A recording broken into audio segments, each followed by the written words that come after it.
నమస్తే, welcome to I dream success mantra with Madhuri. మనలో చాలామందికి ఉద్యోగం చేసే కన్నా కూడా మంచి ఆంటర్‌ప్రెన్యూర్స్‌గా ఎదగాలనే ఇంట్రెస్ట్ చాలా ఎక్కువగా ఉంటుంది. అయితే దీనికోసం కొంతమంది పెట్టుబడులు లేక వెనకబడిపోతూ ఉంటారు. ఉద్యోగం చేస్తున్నప్పటికి కూడా ఈ కోరిక అలానే ఉండిపోతూ ఉంటుంది. మరి అలాంటప్పుడు మీరు మీ ఐడియాస్తో ఎక్కడికి వెళ్ళాలి, ఎక్కడికి వెళ్తే బాగుంటుంది? మనతో పాటు ఈరోజు స్టూడియోలో ఉన్నారు శకుంతల గారు, entrepreneur plus founders lab founder, CEO. అలాగే అనురాధ గారు ఇంతవరకు కూడా మనకి కెరియర్ గైడెన్స్, మనకి గవర్నమెంట్ జాబ్స్ ఎలా గ్రాబ్ చేయాలి, మనకి ప్రీవియస్ ఎపిసోడ్స్లో చూసుకుంటే యూపీఎస్సీ నుంచి ఒక ప్యూన్ వరకు స్టెనో కానీ ఎలాంటి జాబ్కైనా ఎలా అప్రోచ్ అవ్వాలి, ఎప్పుడు నోటిఫికేషన్స్ వస్తాయి, ఇలాంటివన్నీ కూడా డీటెయిల్గా చెప్పారు. అనురాధ గారు కూడా మనతో పాటు ఉన్నారు. వాళ్ళని అడిగి అసలు వాళ్ళ జర్నీ ఎలా స్టార్ట్ అయింది, ముందుగా శకుంతల గారిని అడిగి ఆమె జర్నీ ఎలా స్టార్ట్ అయింది అనేది డీటెయిల్గా తెలుసుకుందాం. హలో మ్యామ్, నమస్తే. నమస్తే మాధురి. ఓకే, శకుంతల గారు మొదట మీరు చెప్పండి, అసలు మీ జర్నీ అంటే ప్రతి ఒక్కరి జర్నీ ఈజ్ ఇంపార్టెంట్. ఒకరికి మార్గదర్శకం అయ్యారు అంటే వాళ్ళ జర్నీ కూడా వాళ్ళకి, మిగతా వాళ్ళకి ఎంతో కొంత ఇన్స్పిరేషన్ అవుతూ ఉంటుంది. సో మీ జర్నీ ఎక్కడి నుంచి స్టార్ట్ అయింది? సో కెరీర్ పరంగా చూసుకుంటే నా జర్నీ వచ్చేసి దాన్ ఫౌండేషన్ అనే సంస్థతో స్టార్ట్ అయింది. ఉస్మానియా యూనివర్సిటీలో పోస్ట్ గ్రాడ్యుయేషన్ కంప్లీట్ అయినాక ఢిల్లీలో నేను సివిల్స్కి సంబంధించి కోచింగ్ తీసుకునేటప్పుడు దాన్ ఫౌండేషన్లో నాకు ఒక ఆపర్చునిటీ వచ్చింది. ఏంటి అంటే 18 months రూరల్ ఇండియాలో గ్రామీణ సమస్యలు, అంటే గ్రాస్ రూట్స్ లెవెల్లో సమస్యలు తెలుసుకుని ఆ సమస్యలకు సొల్యూషన్స్ మళ్ళీ ఆ కమ్యూనిటీ నుంచే తీసుకొని వాళ్ళ లైవ్లీహుడ్స్ బిల్డ్ చేయడం అనేది దాన్ ఫౌండేషన్ యొక్క మేజర్ వర్క్. సో 2005లో నేను అక్కడ జాయిన్ అవ్వటం జరిగింది మధురైలో. 2 years అక్కడ జర్నీతో స్టార్ట్ అయ్యి యూపీఎస్సీని కంప్లీట్గా పక్కన పెట్టేశారు? అయితే పక్కన పెట్టేసాను. ఓకే. సో అప్పుడు పక్కన పెట్టడానికి వేరియస్ పర్సనల్ రీజన్స్ ఉన్నా కూడా నేను పూర్తిగా ఎంజాయ్ చేశాను ఆ వర్క్ని. అంటే కమ్యూనిటీతో మమేకం అయిపోవటము, వాళ్ళతో మాట్లాడటము, వాళ్ళ డే టు డే లైఫ్ ఎలా ఉంది, వాళ్ళకి ఏం కావాలి, వాళ్ళ ద్వారా తెలుసుకొని ఆ సొల్యూషన్స్ ఇవన్నీ కూడా నేను అక్కడ నేర్చుకున్నాను. యాజ్ ఎ యూపీఎస్సీ చేయాల్సిన వర్క్ అంతా కూడా అది చదివి చేయలేనిది మీరు చదవకుండానే వాళ్ళతో మమేకం అవటం అనేది నిజంగా యూపీఎస్సీకి వెళ్ళే వాళ్ళంతా కూడాను ఎంతో కొంత సేవ దృక్పథం మైండ్లో ఉంటేనే వెళ్తారు. సో మీరు ఈ విధంగా దాన్ని కంట్రిబ్యూట్ చేశారు. దాన్ ఫౌండేషన్ ఏంటి అంటే మేజర్గా ప్రొఫెషనలైజింగ్ ద కమ్యూనిటీ వర్క్ అనమాట. అంటే కమ్యూనిటీ వర్క్ని కూడా ఒక ప్రొఫెషన్ లాగా చూడటం. ఇట్స్ నాట్ లైక్ నేనేదో చారిటీ చేస్తున్నాను, నేను సేవ చేస్తున్నాను, వాళ్ళకి నేనేదో ఫేవర్ చేస్తున్నాను అన్న పర్స్పెక్టివ్తో కాకుండా ఒక ప్రొఫెషనల్ అప్రోచ్లో ప్రజలతో మమేకం అయిపోవటము, తర్వాత వాళ్ళతోనే వాళ్ళ సమస్యలకు సొల్యూషన్స్ కానీ వాటిని డ్రైవ్ చేయటం అనేది నేర్చుకున్నాను. సో అది చాలా ఎంగేజ్ జరిగింది కాబట్టి 24-25 years ఏజ్లో ఆ థాట్ అనేది సీడ్ చేయబడింది కాబట్టి స్ట్రాంగ్ ఉండింది. ఓకే, పని ఎలా చేయాలి అని దాని దాని తర్వాత హైదరాబాద్ మూవ్ అవటము, అదే వర్క్లో 5 years ఇక్కడ కూడా అదే కంటిన్యూ చేయటము. ఇక్కడ మల్కాజ్గిరి మున్సిపాలిటీ, కాప్రా, కూకట్పల్లి మున్సిపాలిటీ అలా ఉన్న స్లమ్స్ డ్వెల్లర్స్తో పనిచేయటము. నేను స్టార్టింగ్లోనే మల్కాజ్గిరి మున్సిపాలిటీలో ఒక కమ్యూనిటీ స్కూల్ ఇనిషియేటివ్ చేయడం జరిగింది. అంటే కమ్యూనిటీయే రన్ చేస్తారు ఆ school. Where there is no government school, we started a community school. Okay. So major ఇదేంటంటే 2 things. ఒకటి యాక్సెసిబిలిటీ టు ద ఎడ్యుకేషన్, పిల్లలకి యాక్సెస్ తీసుకురావటం స్కూల్ లేని చోట. రెండోది క్వాలిటీ మెయింటైన్ చేయటం. So the school is still running Moulali ఏరియాలో. స్కూల్ పేరు ఇట్స్ కలాంజే విద్యానికేతన్ అని. Dhan foundation is funding still. అది రన్ అవుతుంది స్కూల్. కమ్యూనిటీ రన్స్ ఇట్, సమాఖ్య రన్ చేస్తుంది, మహిళల సమాఖ్య. సో దాంతో స్టార్ట్ అయిన జర్నీ. తర్వాత సిఐఐలోకి వెళ్ళాను నేను, BYST భారతీయ యువశక్తి trust.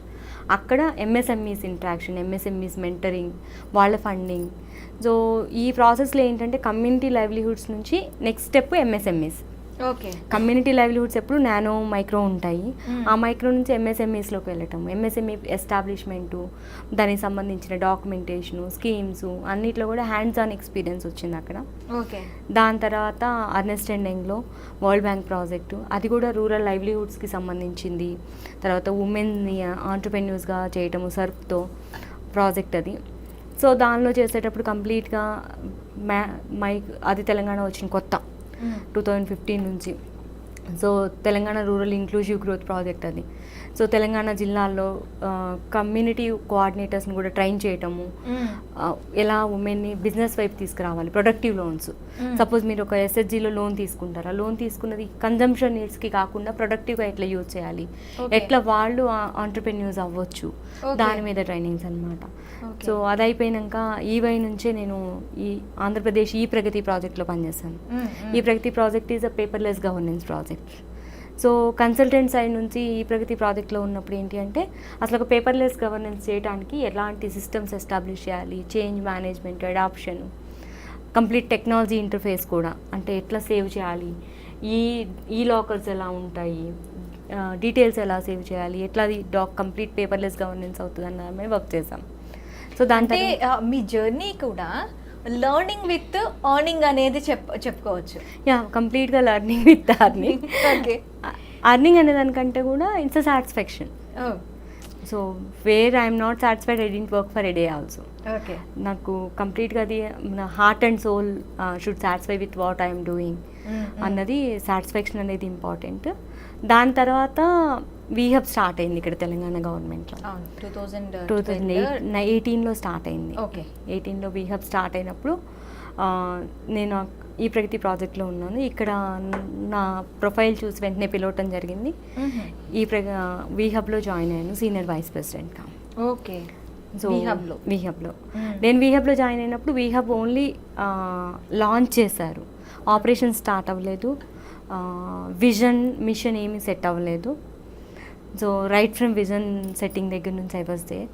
So complete operations establishment, ఒక గైడ్ బుక్ లాగా. ఇంకోటి ఏంటంటే వీహబ్ స్టార్ట్ అయినప్పుడు అందరికి కూడా ఏముండిందంటే టీ హబ్ అయితే ఎలా అయితే అందరికీ స్టార్టప్స్కి ఇస్తుందో వీహబ్ కూడా అలానే అర్బన్ కేటగిరీ అన్నట్ల ఒక ఇంప్రెషన్ ఉండింది అంటే స్టార్టింగ్లో. దాన్ని ఏం చేసాము అంటే వీహబ్ అనేది not only for urban women, వీహబ్ will reach to all rural, grass roots and everywhere, but we will work on towards the establishment of enterprises in the Tier 2, Tier 3 cities అన్నది తీసుకెళ్ళగలిగాం. ఓకే, సో కంప్లీట్గా ఒక operational guidelines ఏర్పాటు చేయటము, district head క్వార్టర్స్తో పనిచేయటము, మున్సిపాలిటీస్తో పనిచేయటము, rural మండలాలతో పనిచేయటము, ఆంటర్ప్రెన్యూర్స్ని search చేసి boot camps చేసి rural women ఐడియాస్ని కూడా తీసుకురావటము, వాళ్ళతోనే కూర్చోబెట్టి డిపిఆర్లు తయారు చేయించటము, డీటెయిల్ ప్రాజెక్ట్స్ రిపోర్ట్స్ తయారు చేయించేసి వాళ్ళకి ఎంత ఫండింగ్ నీడ్ ఉంది, ఏ బ్యాంక్ వెళ్ళొచ్చు. సో అన్ని బ్యాంక్స్తో ఎవ్రీ డిస్ట్రిక్ట్లో మాకు టైఅప్ ఉండింది. We're part of state level banking committee వీహబ్ అప్పుడు. సో ఈ బ్యాంకింగ్ కమిటీ ద్వారా జిల్లాల్లో ఉన్న అవసరాలు తీర్చుకోవటము, వాళ్ళకి లోన్స్ ఎస్టాబ్లిష్మెంటు, అట్లా near about 149 MSMEs we established across the districts అనమాట under my leadership. That's called social impact entrepreneurship vertical వీహబ్లో. సో ఒక 5 members టీమ్ని నా కింద ఉంచుకొని we did all these things అనమాట. సో ఈ ప్రాసెస్లో ఏంటి అంటే చాలామంది యూత్ కూడా టర్న్ అవటము ఇదంతా కూడా చూస్తూ ఉన్నాము. ఆ వీహబ్ జర్నీ 2022 వరకు ఉన్నాక 4 years పనిచేసినాక నేను I shifted to Narayanamma institute of technology and science, G Narayanamma, as incubation head. Shakuntala, if you don't mind, I would like to slightly establish a link for the viewers. ఇప్పుడు మీ జర్నీ వింటేనమ్మా, ఇట్స్ వెరీ ఇంట్రెస్టింగ్లీ మీరు country vision and society demands ఎలా ఉన్నాయో అనుకోకుండానో కాన్షియస్గానో అదే follow అయ్యారు. Livelihoods అయితేనేమి, NGO sector అయితేనేమి, MSME అయితేనేమి, తర్వాత you are finally settled in something like a being on your own. ఇప్పుడు మీ జర్నీ గురించి మీరు చెప్తున్నప్పుడు వీహబ్ అని టీహబ్ అని 2 చెప్పారు. ఇప్పుడు మన ఆడియన్స్కి అసలు వీహబ్ అంటే ఏంటి, టీహబ్ అంటే ఏంటి ఐడియా ఉండదు. ఎందుకంటే మన ఆడియన్స్ టార్గెటెడ్, అఫ్కోర్స్ ఎవరైనా వినొచ్చు, కానీ టార్గెట్ ఆడియన్స్ ఎవరంటే జస్ట్ కాలేజ్లో ఉండే ఫైనల్ ఇయర్స్ అనుకుందాము, లేకుంటే ఫ్రెష్ గ్రాడ్స్ అనుకుందాము. So why I stopped you was, మీరు వీహబ్ గురించి టీహబ్ గురించి చెప్పే ముందు అసలు ఒక్క నిమిషం మనము ఈ స్టార్టప్స్ గురించి కాస్త మీరు ఒక అవగాహన ఇస్తారా? అసలు స్టార్టప్ అంటే ఏంటి, దానికి ఏమైనా క్వాలిఫికేషన్స్ ఉంటాయా, అదేమైనా అప్లై చేసుకోవాలా, అలా అంటే ఇంకా మీరు చెప్తుండండి, విల్ ఇంటరాక్ట్. యాక్చువల్గా ఏ పనికైనా ఏజ్ అనేది లిమిట్ కాదు. సో స్టార్టప్ ఫౌండర్స్లో స్టార్టప్ అంటే ఫస్ట్ స్టార్టప్ అంటే స్టార్టప్ అంటే ఏంటి? స్టార్టప్ అంటే ఏదైనా ఇన్నోవేటివ్ ఐడియా కానీ యూనిక్ ఐడియాతో డెలివరీ అయినా యూనిక్ ఉండొచ్చు, ఒక కొత్త కాన్సెప్ట్తో ఒక కమర్షియలైజ్డ్ యాక్టివిటీ చేయడాన్ని స్టార్టప్ అని అంటారు. మనకి చాలా వరకు ఏంటంటే చాలామంది ఇప్పుడు ఈ కామర్స్ డెలివరీ ఉంది, ఈ కామర్స్ డెలివరీ అనేది కొత్త కాదు, కానీ కొత్తగా వచ్చే జొమాటో తర్వాత జెప్టో వచ్చింది, జెప్టో, బిగ్ బాస్కెట్, ఆన్లైన్ ఇవన్నీ వచ్చాయి, బ్లింకిట్ ఇవన్నీ వచ్చాయి. కాకపోతే ఎవరో ఒకరు ఏదో ఒక యూనిక్ మెథడాలజీని అప్లై చేస్తారు, ఆ యూనిక్ మెథడాలజీని అప్లై చేయడం కూడా స్టార్టప్ అని అనొచ్చు. సో ఈ స్టార్టప్ అనే కల్చర్ ఎందుకు వచ్చింది అంటే మన దగ్గర ఎంఎస్ఎంఈస్ డెఫినేషన్ ఉండింది, ఎంఎస్ఎంఈకి ఒక పాలసీ ఉండింది. 2012 నుంచి 11 నుంచి ఏమవుతుందంటే అకాడమిక్ ఇన్స్టిట్యూషన్ నుంచి కూడా వచ్చేవాళ్ళు, జొమాటో వచ్చింది, రెడ్ బస్ వచ్చింది, ఇవన్నీ వచ్చినప్పుడు ఏంటి అంటే లేదు ఇన్నోవేటివ్ ఐడియాస్తో కూడా బిజినెస్ చేయొచ్చు, పెట్టుబడితోనే దిగక్కర్లేదు, ప్రొడక్ట్తోనే దిగక్కర్లేదు, సర్వీస్ని కూడా ఒక ఇన్నోవేటివ్ మెథడ్తో డెలివరీ చేయొచ్చు. తర్వాత వేరియస్ టెక్నాలజీస్ వచ్చినాయి, ఇప్పుడు మనం మాట్లాడుకునే ఏఐ అయితే ఏంటి, చాట్ జీపీటీ అయితే ఏంటి, రోబోటిక్స్ ఏంటి, బ్లాక్ చైన్ టెక్నాలజీస్ ఏంటి, ఇవన్నీ టెక్నాలజీస్ కూడా వచ్చినాయి. సో ఎక్కడికక్కడ టెక్నాలజీని ఇంటిగ్రేట్ చేస్తున్నాం. ఇప్పుడు సపోజ్ మీరు వైద్య రంగంలో చూసుకుంటే రోబోటిక్ సర్జరీ వచ్చింది, ఫస్ట్ ల్యాప్రోస్కోపిక్ సర్జరీ అన్నారు. ల్యాప్రోస్కోపిక్ అనేది ఒక హెల్త్ డివైస్ వచ్చింది ల్యాప్రోస్కోపీ తర్వాత రోబోటిక్ సర్జరీ వచ్చింది. రోబోటిక్ సర్జరీ అనేది ఒక డాక్టర్ చేయలేరు కదా, దానికి integration of an engineering professional and doctor is made this thing. అంటే ఇప్పుడు మీరు చెప్పిన దాన్ని కొంత సింప్లిఫై చేసి చెప్పాలంటే ఎవరికైనా ఒక జాబ్ ఇష్టం లేకుండా స్వయంగా అంటే సెల్ఫ్ ఎంటర్‌ప్రెన్యూర్‌షిప్‌గా ఉండాలనుకుంటే ఒక ఇండస్ట్రీ పెట్టాలన్నా బిజినెస్ పెట్టాలన్నా చాలా లాజిస్టిక్స్ అవసరం అవుతాయి. లైసెన్సింగ్ కానీ, ప్లేస్ కానీ, ఫినాన్స్ కానీ, తర్వాత ఒక ప్రోడక్ట్లో ఎక్స్పర్టైజ్ కానీ, అంటే ఇప్పుడు ఫ్యామిలీ బిజినెస్ ఉంటే లేదంటే ఒక షాప్ పెట్టడం అది వేరు, industry is a huge thing కదా. సో ఈ బ్యాక్గ్రౌండ్లో స్టార్టప్ అనే ఒక నోవాయిజ్ ఐడియా వచ్చింది. అండ్ స్టార్టప్ అనేది మీరు చెప్పిన దాన్ని బట్టి మనము ఒకలా సమరైజ్ ఏం చేయొచ్చు అంటే ఒక ఐడియా ఉంది కానీ ఐడియాని ఎక్కడ కూడా ట్రై చేయబడలేదు, ఆ ఐడియా సక్సెస్ అవుతుందో కాదో కూడా నమ్మకం లేదు, కాబట్టి నేను నా దగ్గర పెట్టే క్యాపిటల్ లేదు, నాకు ఈవెన్ ఒక రూమ్ తీసుకునేంత స్తోమత కూడా లేదు, నేను దీన్ని ఎలా ముందుకు తీసుకెళ్ళాలి. అసలు నా ఆలోచన అనేది is it workable, is it viable అని ఎప్పుడైతే యూత్ కనిపిస్తుందో వాళ్ళు వాళ్ళ ఓన్ లిమిటేషన్స్తో within very very small వేలో తమ ఐడియాస్ని టెస్ట్ చేయడాన్నే స్టార్టప్ అని అనొచ్చా? అంటే అంత డిస్క్రిప్టివ్గా అనుకోలేము మ్యామ్. యాక్చువల్గా ఏంటంటే స్టార్టప్ అనేది 50-60 ఇయర్స్ ఓల్డ్ కూడా నేను అనేది ఏంటంటే ఏజ్తో కాదు, ఐడియాతో. ఇప్పుడు ఎందుకంటే ఇప్పుడు మీరు అన్నట్టు చూడండి, రెడ్ బస్ కానీ, స్విగ్గీ కానీ, జొమాటో కానీ, ఓలా కానీ, ఊబర్ కానీ, పేటిఎం కానీ, ఇవన్నీ అసలు అంతకుముందు కని విని ఎరగని మెథడాలజీ. సో బ్యాంకింగ్ అన్నది ఫిజికల్గా వెళ్ళాలి, చెక్ ఇవ్వాలి, తీసుకోవాలన్నంత వరకే తెలుసు, హోటల్కి వెళ్ళి తినడం తెలుసు, లేకుంటే పార్సల్ తెచ్చుకోవడం తెలుసు. సో ఈ అసలు ఎప్పుడు ఒక idea will change the life అంటారు కదా, ఆ విధంగా వచ్చిన ఐడియాలకి ఈరోజు మనం చాలా కామన్గా చూస్తున్నాం. కానీ ఇవన్నీ ఒకానొకప్పుడు స్టార్టప్గానే డెవలప్ స్టార్ట్ అయ్యాయి. ఇక్కడ ఏజ్తో సంబంధం లేదు. ఓకే, ఆమె రైట్? అయితే ఇక్కడ ఏంటి అంటే మీరు అన్నారు టీ హబ్ అంటే ఏంటి, వి హబ్ దీనికి లింక్ మీరు ఒక మాట అన్నారు, ఫండ్ ఎక్కడి నుంచి వస్తుంది, నా ఐడియాకి ఎవరు సపోర్ట్ చేస్తారు, నేను నాకు రూమ్ తీసుకునే స్తోమత లేదు, నా ఆఫీసు నేను ఆపరేషనల్ కాస్ట్ నడుపుకోలేను, నేను ఎట్లా పని చేసుకోవాలి, నాకు వేరే గైడెన్స్ ఎక్కడ దొరుకుతుంది. సపోజ్ నేను ఒక పని చేస్తున్నాను, నేను ఒక ఇంజనీరింగ్ గ్రాడ్యుయేట్ని, మేనేజ్మెంట్ ప్రిన్సిపల్స్ కూడా కావాలి, దానిలో గైడెన్స్ మెంటర్షిప్ ఎవరిస్తారు, వీటన్నిటికీ సొల్యూషన్ ఇంక్యుబేటర్స్. యాక్చువల్గా సెంట్రల్ గవర్నమెంట్ స్కీమ్ లో వచ్చిన ఇంక్యుబేషన్ పాలసీ అనేది స్టార్ట్అప్ ఇండియా వచ్చిన తర్వాత, స్టార్ట్అప్ ఇండియా, ఇన్వెస్ట్ ఇండియా అని ఒక డివిజన్ వచ్చిన తర్వాత ప్రతి స్టేట్లో కూడా ఒక ఇంక్యుబేషన్ సెంటర్స్ ఏర్పాటు కావటము, స్టేట్ సపోర్ట్ చేయటము, తర్వాత వేరియస్ స్కీమ్స్ రావటము. ఈ ఇంక్యుబేషన్ అనేది మనం చూసుకుంటే కనుక హాస్పిటల్లో ఇంక్యుబేటర్స్ డిఫరెంట్. ఇంక్యుబేటర్ అనేది చైల్డ్ని నర్చర్ చేయడానికి పెట్టే ఇంక్యుబేటర్. ఈ ఇంక్యుబేటర్ కూడా అలానే ఒక ఐడియాని నర్చర్ చేసి స్టార్టప్గా రూపాంతరం చేయడానికి. ఇంక్యుబేటర్ అనే మీనింగ్ అదే, ఇంక్యుబేటర్ మీనింగ్ ఏం చేంజ్ కాదు, బట్ ఆ startup incubator is that nurtures the idea to the point of nurturing your idea and supporting. Right. అయితే ఈ ఇంక్యుబేటర్స్ వాళ్ళ ఐడియాకి ఎలా సపోర్ట్ చేస్తాయి? ఇంక్యుబేటర్స్ చాలా ఫెసిలిటేట్ చేస్తాయి, రైట్ ఫ్రమ్ ఐడియా వ్యాలిడేషన్ దగ్గర నుంచి ప్రొడక్ట్ ప్రోటోటైప్ చేసుకోవటంలో మెంటరింగ్ సపోర్ట్ ఇవ్వటం, సబ్జెక్ట్ మ్యాటర్ ఎక్స్పర్ట్స్ని అలాట్ చేయటం వీళ్ళకి, తర్వాత ఏదైనా ఫండింగ్ ఆపర్చునిటీ క్రియేట్ చేయడానికి, వీటితో పాటు అసలు వాళ్ళకి మరి నేను ఈ పని చేస్తున్నాను బయట ప్రపంచానికి తెలియాలి కదా. ఇంక్యుబేటర్ ఏం చేస్తుంది అంటే దానికి సంబంధించిన ప్రచారాన్ని కూడా కల్పిస్తుంది. ఓకే, మా దగ్గర ఈ బిజినెస్ ఈ ఐడియాతో పనిచేసే వాళ్ళు ఇంత సక్సెస్ అయ్యారు వీళ్ళ జర్నీలో అన్నదాన్ని టైం టు టైము ఏదో ఒక పబ్లిష్మెంట్ రూపంలోనూ ఏదో ఒక టీవీ ఛానల్ రూపంలోనూ ఎక్కడో అక్కడ వీళ్ళకి ఆ పిఆర్ కల్పిస్తుంది. ఇంక్యుబేటర్ అంటే సపోర్ట్ ఇస్తుంది. ఆ సపోర్ట్ ఇచ్చినప్పుడు ఏంటి అంటే పలానా సర్వీస్ అవైలబుల్ ఉంది, నాకు పలానా ప్రొడక్ట్ అవైలబుల్ ఉంది అనేది ప్రపంచానికి తెలిసిపోతుంది.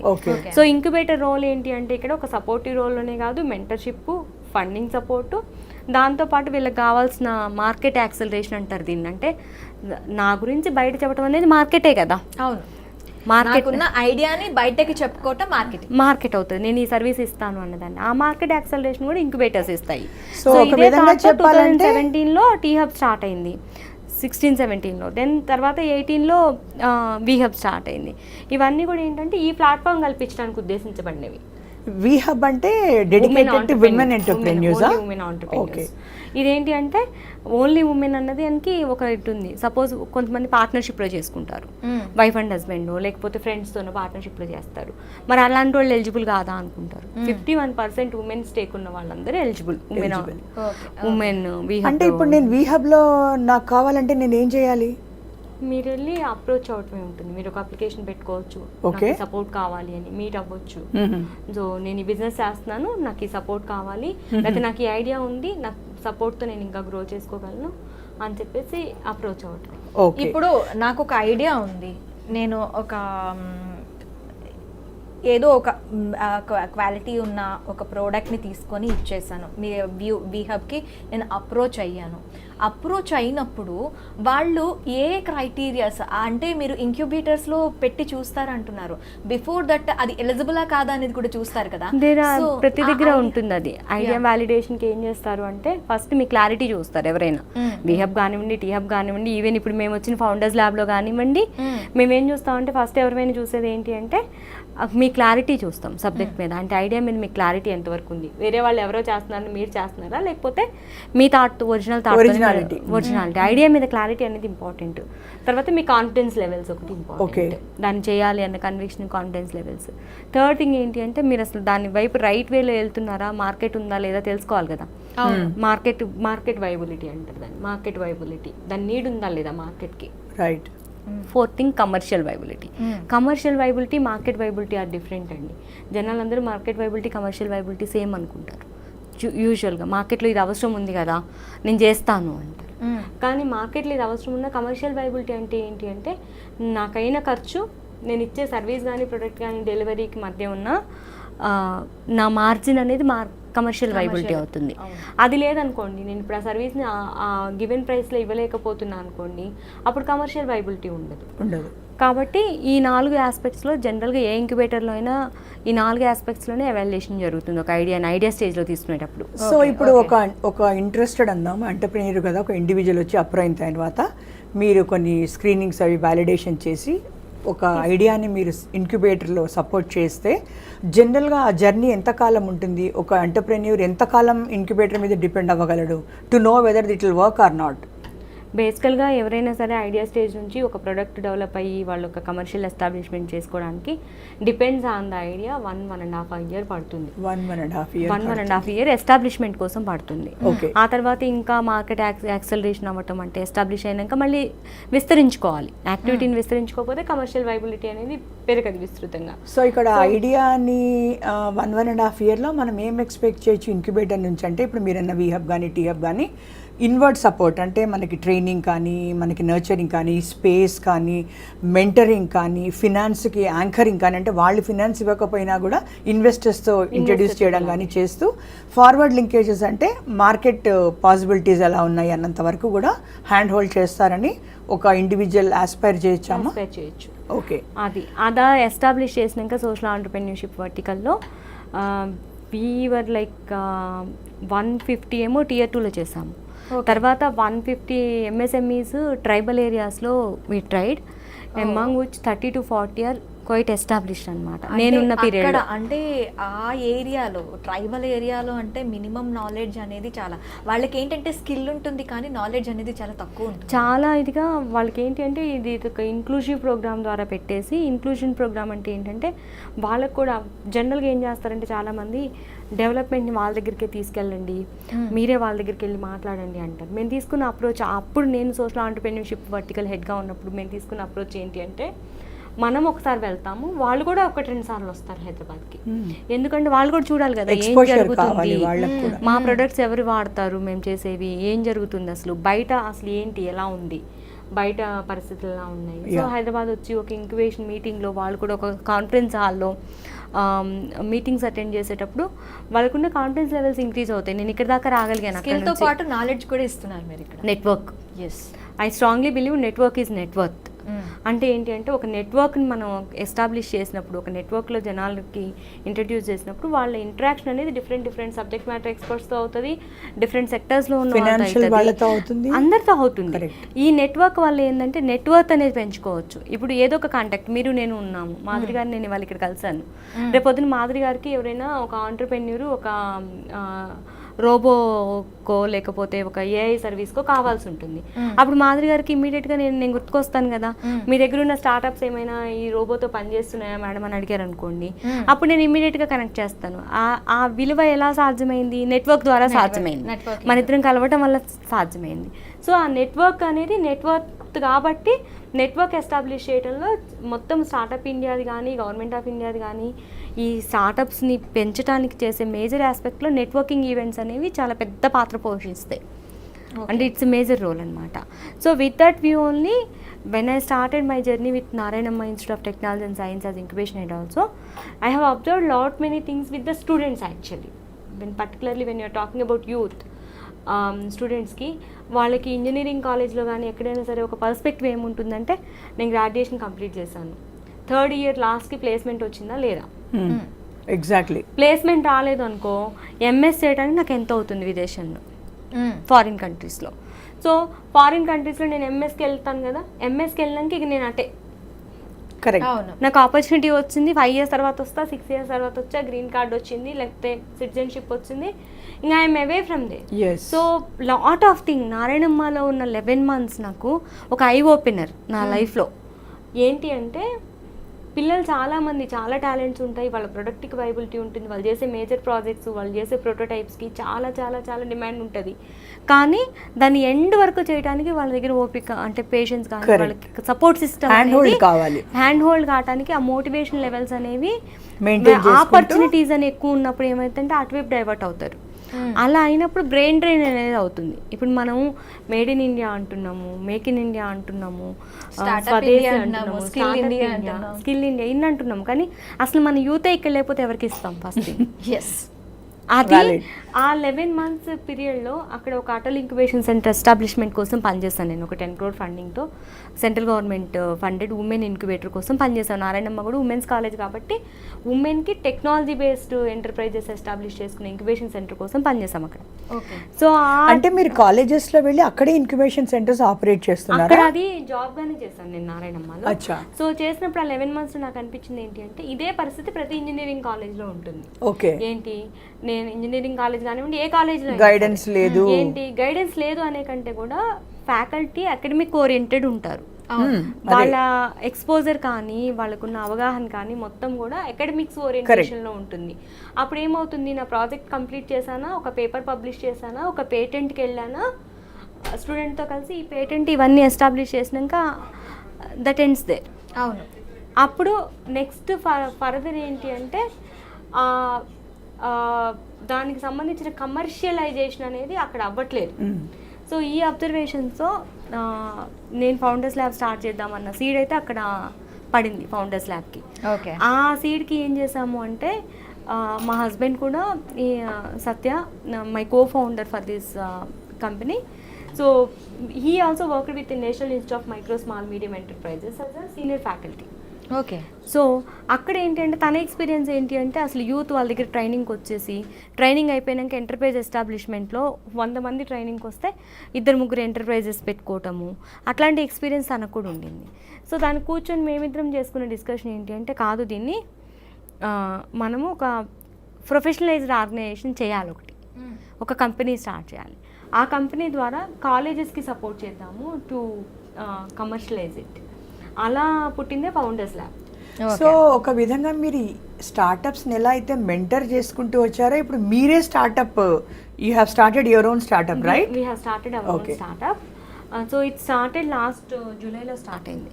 స్టార్ట్ చేసినప్పుడు ఏం చేసాము అంటే మేము ఒక 2-3 కాలేజెస్ ఇనిషియల్గా కిడ్స్ వరంగల్, తర్వాత ఇక్కడ ఏస్ ఇంజనీరింగ్ కాలేజ్ గట్కేసర్లో, తర్వాత విజ్ఞాన్ దేశ్ముఖి, రైట్, తర్వాత వాగ్దేవి ఇంజనీరింగ్ కాలేజ్ వరంగల్, తర్వాత ఇప్పుడు శ్రేయస్ ఇంజనీరింగ్ కాలేజ్. వీటిలో ఏంటి అంటే మన ప్రోగ్రాము వాళ్ళ ఇంక్యుబేషన్ సెంటర్ ప్రొఫైల్ క్రియేట్ చేయడంతో పాటు అక్కడ ఉన్న స్టూడెంట్స్కి వాళ్ళ ప్రోటోటైప్స్ చేసుకోవడానికి వాటిని కమర్షియలైజ్ చేయడానికి చేస్తున్నాము. సో ఇప్పుడు మీరు ఇందులో చూస్తే కనుక యాన్యువల్ రిపోర్ట్ మేము మొన్న ఫస్ట్ యానివర్సరీ టీ హబ్లో చేసుకున్నాము. టీ హబ్లో కండక్ట్ చేసాము. సో అప్పుడు మాకు ఆ రోజు లాంచ్ చేసిన రిపోర్ట్ ఇదనమాట మా అచీవ్మెంట్స్ గురించి. So how old is your foundation? It's 1 year ma'am. 1 year. It's a company, student base 32,000 స్టూడెంట్స్తో పనిచేస్తున్నాము. ఇట్స్ అవుట్ రీచ్ వచ్చేసి 20,000. Yeah. ఇప్పటి వరకు రీచ్ అయిన వాళ్ళు 1380 ఐడియాస్తో పనిచేస్తున్నాము. You're working rather. Working. So వాటిల్లో 150+ ప్రోటోటైప్స్ ఆల్రెడీ రెడీ అయినాయి. Right, okay.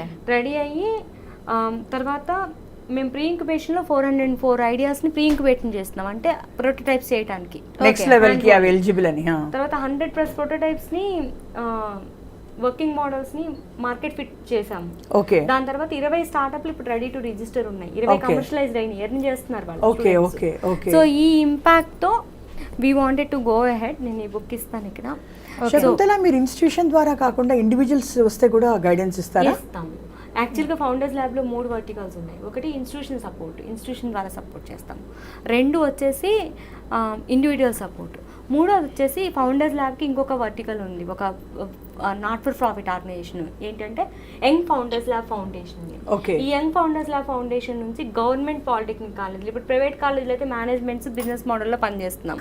Government polytechnic colleges, government degree PG colleges, rural colleges, వీళ్ళకి ఏంటి అంటే ఫినాన్షియల్గా వాళ్ళకి సపోర్ట్ చేసుకోలేకపోయినా కూడా ఈ ఫౌండేషన్ ద్వారా త్రూ వేరియస్ ఫండింగ్ ఛానల్స్ మేము వీళ్ళకి యంగ్ ఫౌండర్స్ ల్యాబ్ ప్రోగ్రామ్ ఈ ఇయర్ లాంచ్ చేస్తున్నాము. గవర్నమెంట్ కాలేజెస్కి వాళ్ళకి ఇలాంటి సర్వీసెసే పూర్తిగా వాళ్ళ బిజినెస్ ఐడియా. అంటే ఇప్పుడు ఇంజనీరింగ్ స్టూడెంట్కి అయితే ప్రొడక్ట్ హ్యాండ్లో ఉంటుంది, అదే డిగ్రీ పీజీ స్టూడెంట్కి ఐడియా ఉండొచ్చు. కరెక్ట్. సో ఇక్కడ ప్రోటోటైప్ ప్రోడక్ట్ అంటే నెసెసర్లీ ఫిజికల్ కాదు, సర్వీస్ సెక్టర్, సర్వీస్ ఐడియాస్ కూడా అన్నది మన యంగ్స్టర్స్ నోట్ చేసుకుంటే. ఇంకొకటి, ఇప్పుడు అంతా మాట్లాడుకున్నాము ప్రోడక్ట్ గురించి, ఇంక్యుబేషన్ గురించి, కానీ ఫండ్స్ ఎలా వస్తాయి వీళ్ళకి? యాక్చువల్గా ఏంటి అంటే గవర్నమెంట్ స్కీమ్స్ చాలా ఉన్నాయి. స్టార్టప్ ఇండియా సీడ్ ఫండ్ ఉండింది, అటల్ ఇంక్యుబేషన్ ఇన్నోవేషన్ ఫండ్స్ ఉన్నాయి, తర్వాత నిధి ఈఐఆర్ ఫండ్స్ ఉన్నాయి. చాలా స్కీమ్స్ సెంట్రల్ గవర్నమెంట్ డిపార్ట్మెంట్స్ నుంచి కానీ కాలేజ్కి, ఒక కాలేజ్కి నిధి ఈఐఆర్ అని, నిధి ప్రయాస్ అని, ఏఐసిటిఈ ఫండ్స్ అని, ఇన్నోవేషన్ ఫండ్స్ అని, చాలా ఫండ్స్ స్టూడెంట్స్కి ఎలిజిబుల్ ఉంటాయి. ఓన్లీ థింగ్ ఏంటంటే నా ప్రొడక్ట్ ఆ స్టేజ్లో మనం చేసుకొని ప్రజెంటేషన్ ఇవ్వటంలో ఉంటుంది. సో మేము ఏం చేస్తాము అంటే నేను ఇందాక చెప్పినట్టు నెట్వర్క్ ఈజ్ నెట్వర్క్ అనేది, ఇప్పుడు డిఫరెంట్ సబ్జెక్ట్ మ్యాటర్ ఎక్స్పర్ట్స్ కూడా వస్తూ ఉంటారు వీళ్ళని జడ్జ్ మెంటర్ చేయడానికి, జ్యూరీలో గైడెన్స్ ఇవ్వడానికి అంతా. వీళ్ళ ఐడియా వీళ్ళు కూడా బయటకు వెళ్తారు ఏదన్నా ఈవెంట్స్ అవుతుంటే. ఒక స్టూడెంట్ కిడ్స్ వరంగల్ నుంచి రూర్కీ ఐఐటికి వెళ్ళారు, అండ్ హెల్త్ కేర్ అసిస్టెన్స్ ప్రొవైడెన్స్ అనమాట వరంగల్లో. అక్కడ రూర్కీ వెళ్తే రూర్కీలో కూడా మన మెంటర్ ఉన్నారు, మన అడ్వైజరీ బోర్డులో ఉన్న సతీష్ కుమార్ పెద్దోజు గారు, రూర్కీలో associate professor computer science engineering. ఆయన అక్కడ అబ్బాయికి గైడెన్స్ ఇచ్చారు, అప్లికేషన్ ఎలా బిల్డ్ చేయాలి, ప్రాపర్గా ఎలా కమర్షియలైజ్ చేయొచ్చు అన్నది. అంటే excellent example of networking. So అది చేస్తాము కంపల్సరీ. సో ఫండింగ్ కూడా ఏంటంటే నెట్వర్కింగ్ ద్వారానే ఎక్కువ ఫండింగ్ ఆపర్చునిటీస్ వస్తాయి. ఓకే, అది. సో ఒక విధంగా చెప్పాలంటే it's a very dynamic and a very challenging and a very potential sector, and it's full of events అని చెప్పాలి. ఎందుకంటే ఐడియా నుంచి, ఇంక్యుబేషన్ నుంచి, మార్కెటింగ్ దాకా. సో ద డిగ్రీ స్టూడెంట్స్, మీరు ఇప్పుడు తెలుసుకోవాల్సింది మా తరఫున ఏంటంటే, గవర్నమెంట్ ఆఫ్ ఇండియాది the slogan is Viksit Bharat, Atmanirbhar Bharat, made in India. So వీటన్నిటిని కూడా సాకారం చేసుకోవాలంటే కేవలం ఉద్యోగాల మీద ఆశలు పడకుండా, ఆధారపడకుండా ఎవరికి వారు వాళ్ళు స్వయం ఉపాధితో రావడానికి ఎన్నో మార్గాలు, ఎన్నో రంగాలలో ఎన్నో స్కీమ్స్ అయితేనేమి, సపోర్ట్స్ అయితేనేమి ఉన్నాయని ఈరోజు మనకి చాలా చూచాయిగా తెలిసింది. ఎందుకంటే ఇది చాలా వాస్ట్ సెక్టర్. బట్ మీరు అందరూ కూడా స్టార్టప్ అనేది ఒక ఐడియా, అది మీరు నర్చర్ చేసుకుంటే రేపు ఒక స్విగ్గీ మీ వల్ల రావచ్చు, లేకపోతే ఒక రెడ్ బస్ మీ ద్వారా రావచ్చు అన్నది ఒక కొత్త ఐడియాకి మీరు కూడా నాంది పలకడానికి ఈరోజు ఈ ప్రోగ్రామ్ని మీరు విని దాని ద్వారా లాభపడతారని ఆశిస్తున్నాము. Thank you Shakuntala. లాస్ట్ ఒకటి దీని మేజర్ మోటివ్ కూడా ఏంటంటే, ఈ ఫౌండర్స్ ల్యాబ్ లోగో చూస్తే కూడా బిల్డ్ ఎంటర్ప్రైజ్ బిల్డ్ నేషన్ అని ఉంటుంది. అంటే ఏంటంటే జాబ్ సీకర్స్గా కాకుండా to create youth as a job creators. Right, exactly, job creator. ఇంత అత్యధిక పాపులేషన్ ఉన్న మన కంట్రీలో ఎక్కువ మంది జాబ్ క్రియేటర్స్ ఉంటే నిరుద్యోగ సమస్య కానీ, ఆకలి సమస్య కానీ ఇలాంటివి ఏమి లేకుండా మేడం ఏదైతే చెప్పారో వికసిత భారత్ అని, వికసిత భారత్ కావాలంటే క్రియేటర్స్ ఎక్కువ కావాలి, జాబ్ క్రియేటర్స్. సో ఆ మోటోతో స్టార్ట్ చేస్తుంది. సో అనురాధ గారు చెప్పినట్టు, అలాగే శకుంతల గారు చెప్పినట్టు, మీలో కూడా ఎవరికైనా ఒక చిన్న ఐడియా, ఒక చిన్న ఆలోచన అనేది ఖచ్చితంగా మీ ఎదుగుదలకు నాందవుతుంది. కంపల్సరీగా ఆ మీకున్న ఐడియాని మీరు ముందుకు తీసుకొచ్చినట్లయితే నిజంగా వికసిత భారత్ అనేది మనకి, మేక్ ఇన్ ఇండియా అనేది మన కళ్ళ ముందు కనిపిస్తూనే ఉంది. ఇంకా అది గ్రో అయ్యే ఛాన్సెస్ ఉంది. ఎంటర్ప్యూనర్స్గా ఎదుగుదాం. మీకు ఏదైనా ఐడియాస్ ఉంటే మాతో పంచుకోవాలి అనుకుంటే మీరు జస్ట్ కామెంట్ సెక్షన్లో ఈ సంబంధించి మాకు ఒక ఐడియా ఉంది అని అనుకునేటప్పుడు మీరు ఖచ్చితంగా మా కామెంట్ సెక్షన్లో కామెంట్ చేయండి. ఆ కామెంట్తో మేము అప్రోచ్ అవుతాము. So this is I dream success mantra with Madhuri. మరొక ఇంట్రెస్టింగ్ టాపిక్తో మేము ముందుకు వస్తాం. Stay with us.